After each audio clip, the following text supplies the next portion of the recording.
안녕하세요. 보통의 육아입니다. 오늘은 저의 출산에 대한 이야기를 좀 해보려고 해요. 저는 쌍둥이를 자연분만으로 출산을 했고 서울대병원의 전종관 교수님께 진료를 보고 출산을 했습니다. 제가 이 영상을 찍게 된 이유는 자연분만이 얼마나 아팠고 막 이런 걸 말씀드리려고 하는 건 아니고요.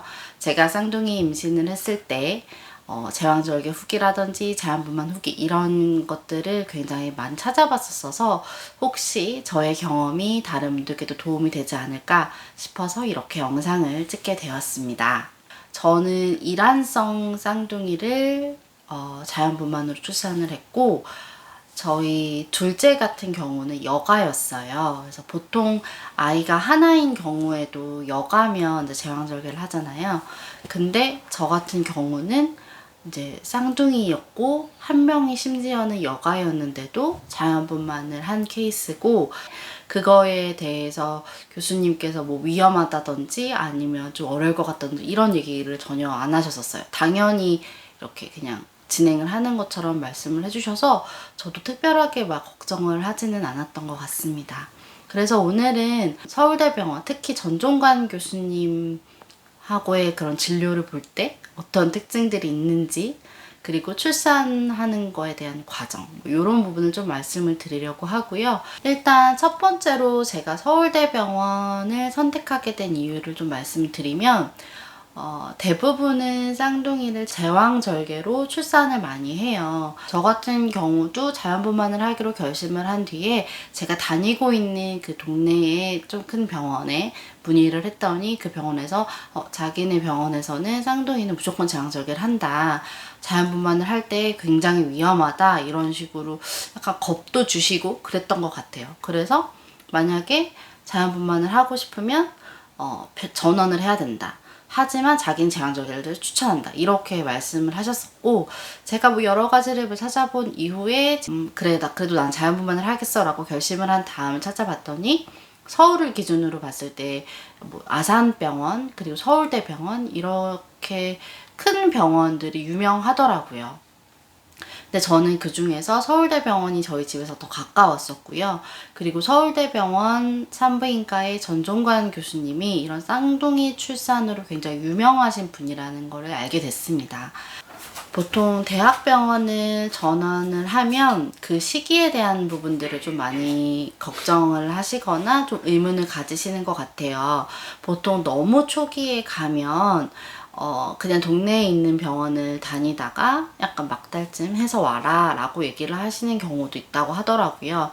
저 같은 경우는 2차 기형아 검사를 앞두고 전원을 했고요. 그랬더니 교수님께서 뭐 갔다가 다시 와라 이런 얘기는 안 하셨고, 이제 그때부터 쭉 출산까지 병원을 다녔는데요. 한 가지 약간의 애로사항이라고 해야 되나요? 좀 그랬던 게 뭐냐면, 제가 2차 기형아 검사를 이제 서울대 병원에서 받아야 되는데 그 검사를 받는 예약 잡는 게 굉장히 힘들더라고요.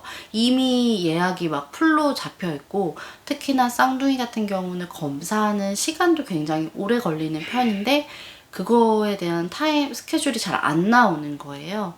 그래서 막 그때 예약 잡아주시는 선생님도 굉장히 고민을 많이 하시고 막 이것저것 막 조율을 해주셨던 걸로 기억을 해요. 그래서 제가 다른 아이들, 다른 태아들이 받는 그 2차 기형아 검사 시기보다는 조금 늦게 검사를 할 수밖에 없었고요. 그 부분에 대해서 교수님께서 이제 괜찮다고 하셨기 때문에 그렇게 진행을 했는데, 어쨌든 다른 아이들보다 좀 늦게 검사를 하게 됐고, 그 검사를 잡는 과정이 굉장히 힘들었다. 이런 부분이 좀 기억에 남습니다. 그리고 또 대학병원 진료를 볼 때, 특히 전종관 교수님 진료를 보려고 하시는 분들이 질문해 주시는 것들 중에 하나가 대기가 너무 긴 게 불편하지는 않을까요? 이런 얘기가 많이 있더라고요.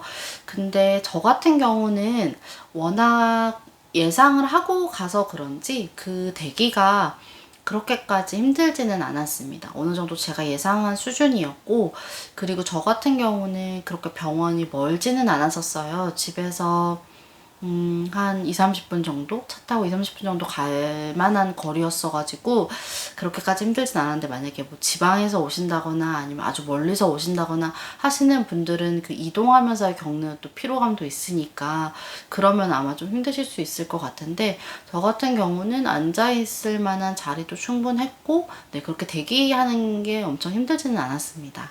대학병원 같은 경우에 또 하나의 특징은 초음파를 초음파 선생님이 따로 봐주세요. 그게 조금 다른 병원과 일반적인 병원과의 차이점인 것 같고요. 저는 이런 부분이 특별하게 뭐 불편하거나 아니면 뭐 걱정이 되거나 그렇지는 않았었는데, 네, 어쨌든 이 부분이 차이점인데 이거를 좀 싫어하시는 분들도 계시더라고요. 그리고 전종관 교수님의 어떤 진료 특징 같은 거를 좀 말씀드리면, 네, 당연히 대기는 좀 긴 편이고요. 대기를 받다가 교수님이 뭐 응급수술을 가시거나 뭐 아이를 이렇게 출산을 해야 돼서 자리를 비우시거나 이러면 당연히 대기도 더 길어지고 그런 부분은 당연히 있고요. 그리고 교수님의 그런 스타일, 진료 보시는 스타일은 굉장히 이렇게 약간 다 괜찮다고 하시는 스타일이에요. 제가 이런 부분이 걱정이에요. 뭐 배가 아파요. 뭐 자주 뭉치는 것 같아요. 이런 걱정에 대한 얘기를 하면 교수님이 다 뭐 괜찮다, 괜찮다 이렇게 좀 말씀해 주시는 편이었고, 쌍둥이 임신 같은 경우는 고위험으로 속하고 또 일반 산부인과에서는 조금 더 이렇게 좀 주의를 기울여야 하는 그런 케이스로 보는데, 전종관 교수님 같은 경우는 쌍둥이뿐만이 아니라 새쌍둥이나 아니면 그 이상의 아이들 이렇게 임신하신 분들이 또 많아서 그런지 쌍둥이 정도는 정말 아주 노멀하게 진료를 보시고, 저한테는 번체 점프만 안 하고 나머지는 다 해도 된다 이런 식으로 말씀하셨었거든요. 먹고 싶은 게 있으면 먹어도 되고, 뭐 등산을 하고 싶으면 등산을 해도 되고, 그러니까 그 정도로 특별하게 어떤 제약이나 아니면 너무 조심해야 되고 이런 것들에 대한 주의는 안 주셨었어요. 웬만하면 제가 질문 드리는 거에 대해서 다 괜찮다고 답변을 주셔서 저도 조금 편안했던 것 같아요. 오히려 마음 편안하게 임신 기간을 보낼 수 있었고, 네, 그렇게 교수님을 믿고 진행을 했습니다. 그리고 장점이라고 해야 될까요? 또 특징 하나는 진료를 그렇게 자주 보지는 않아요. 4주에서 6주 사이 이렇게 한 번씩 가서 진료를 보게 되는 것 같고요. 그러다 보니 뭐 진료비라든지 이런 부분도 그렇게 많이 나오지 않았고요. 그 임신하게 되면 임신 바우처 받잖아요. 그 금액도 꽤 오랫동안 썼던 것 같아요. 거의 출산 비용까지 일부를 그걸로 결제할 만큼, 네, 병원을 자주 가지 않았습니다. 그리고 이제 본격적으로 저희 출산을 했을 때를 좀 얘기를 드리면, 저 같은 경우는 이제 교수님께서 한 36주, 37주에 출산을 해도 된다. 유도분만 날짜를 좀 잡자라고 얘기를 하셨고요. 그래서 이제 흔히 말하는 날짜 받아서 가는, 그렇게 해서 받아서 가서 저 이 날짜에 하고 싶은데요 라고 얘기를 드렸더니 그러면 그렇게 해주겠다. 다만 그 날짜에 유도분만 한다고 해서 반드시 그 날짜에 나오는 거는 아니다 라는 것만 한 번 더 얘기를 해주셔서, 네, 그렇게 제가 원하는 날짜에 유도분만을 일단은 잡았습니다. 그렇게 유도분만 날짜를 잡고 이제 집에 가서 뭐 출산 가방도 싸고 이렇게 다 준비를 했는데, 제가 월요일날 유도분만을 하기로 하고 일요일날 입원하기로 했는데 금요일날 점심에 양수가 터졌어요. 집에서 이제 낮잠을 자고 있었는데 양수가 터졌더라고요. 그 막달쯤 되면 분비물이 굉장히 많아서 혹시 양수 새는 거 아닌가 이런 걱정들을 되게 많이 하는데요. 그때 제가 후기에서 봤던 게, 양수는 터지면 이게 양수구나 하는 느낌이 있어요 라고 얘기를 하시더라고요. 근데 그게 뭔지 잘 모르잖아요. 근데 저 같은 경우도 양수가 터졌다 라는 느낌이, 정말 분비물이랑은 다른 정말 물이 정말 표현이 조금 그렇지만 콸콸콸 그렇게 나옵니다. 그래서 양수가 터졌다라는 걸 알게 돼서, 그때 제가 집에 혼자 있었는데 일단 신랑한테 전화를 해서 병원에 가야 될 것 같다 라고 얘기를 하고, 그리고 이제 서울대병원 분만실로 전화를 했어요. 그때 되게 인상이 깊었던 게, 저한테 하시던 얘기가 이거였어요. 허둥지둥 하지 마시고 챙길 거 다 챙기셔서 천천히 잘 오세요 라고 얘기를 하시더라고요. 저는 양수가 터졌으니까 막 마음은 급하고 혹시 막 오만 가지 생각이 다 들잖아요. 제가 전화했을 때 병원에서 괜찮으니까 챙길 거 다 꼼꼼하게 잘 챙겨서 오세요 라고 해 주셨어요. 그래서 출산 가방 마저 넣을 거 넣고 신랑 차를 타고 네, 그렇게 병원으로 갔습니다. 병원에 도착해서 일단 이게 양수가 맞는지 검사를 해야 된다고 해서 검사를 했더니 양수가 맞다고 했고요. 그 상태로 뭐 초음파를 보고 아이들이 잘 이렇게 놀고 있었고 뭐 문제 없다라고 얘기를 하고 저는 이제 입원을 하게 됩니다. 입원을 하고 나서 교수님을 뵀는데 교수님께서 자연진통을 기다리자고 하셨어요. 양수가 터졌으니까 자연진통이 올 거다. 자연진통을 기다리고 만약 자연진통이 오지 않을 경우에는 월요일날 유도분만을 하자라고 얘기를 하셨는데 제가 금요일날 양수가 터져서 입원을 했는데 월요일까지 기다려라 라고 하시니까 그게 너무 무섭고 걱정이 되는 거예요. 양수 터지면 바로 애기 낳아야 되는 거 아닌가? 막 이런 걱정이 되면서 제가 막 그런 커뮤니티에 글도 썼어요. 내가 이렇게 양수가 터져서 병원에 왔는데 자연진통을 기다리라고 한다. 뭐 혹시 저랑 비슷한 거 겪으신 분이 계시냐? 막 이런 식으로 막 질문을 했는데 그때 정말 무서운 댓글이 많았었거든요. 아니다. 양수 터지면 24시간 안에 무조건 분만을 해야 된다. 막 엄청 막 절대 그렇게 하면 안 된다. 막 이런 게 있었는데 어쩌겠어요. 교수님을 믿고 가야 되는 거고 또 이렇게 큰 병원에서 뭐 그런 케이스가 한둘도 아니었을 테고 그래서 그냥 걱정은 되지만 일단 교수님이 시키시는 대로 네 그렇게 자연진통을 기다리게 되고요. 근데 진통이 안 오더라고요. 밤이 될 때까지도 안 와서 아유 오늘은 글렀네 내일은 오겠지 하고 이제 잠을 자려고 누웠습니다.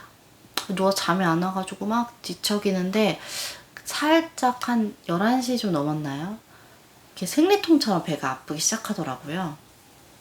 근데 뭐 심한 건 아니고 그냥 생리통 정도로 이렇게 아프기 시작하는데 그 생리통 같은 아픔에 대한 주기가 있었어요. 그래서 그 주기 체크하는 어플 있죠. 그걸로 이렇게 체크를 해보니까 한 7분에서 10분에 한 번씩 아픈데 그 정도는 생리통 정도 이 정도로 아프더라고요.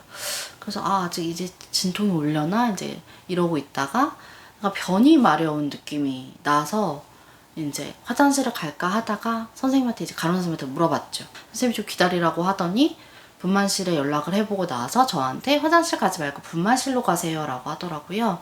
그래서 이제 분만실로 갔어요.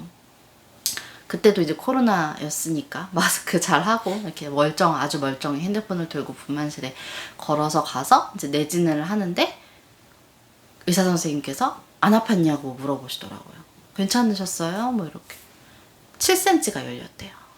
저는 그냥 생리통 정도의 아픔이었는데 7cm가 열렸다고 바로 힘주기 연습을 할 거라고 하시더라고요. 그래서 되게 어안이 벙벙했고 저 그럼 화장실은요? 이랬더니 화장실 가지 말라고 하셨어요. 그래서 결론적으로 저는 자연분만을 했는데 관장도 안 하고 제모도 안 했어요. 그때 이미 무통을 맞을 시기는 사실 지났는데 뭐 그래도 후기를 보니까 무통 꼭 맞아야 된다고 해가지고 네 무통 맞을래요 해가지고 마취과 선생님 오셔가지고 이제 일단 무통까지 맞았고요.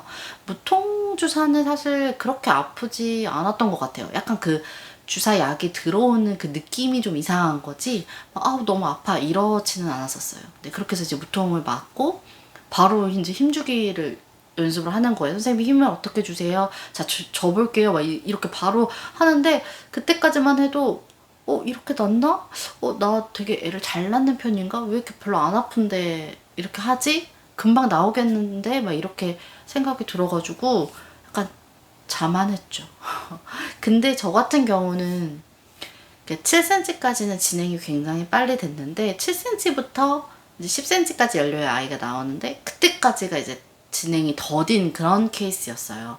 보통은 7cm까지 열리면 그 다음은 이제 금방 뭐 한두 시간 안에 나오는 그런 경우인데 저 같은 경우는 그때부터 진행이 안 되더라고요. 그래서 제가 분만실을 간 게 11시에서 12시 사이 이때였는데 아이는 7시 26분에 나왔거든요.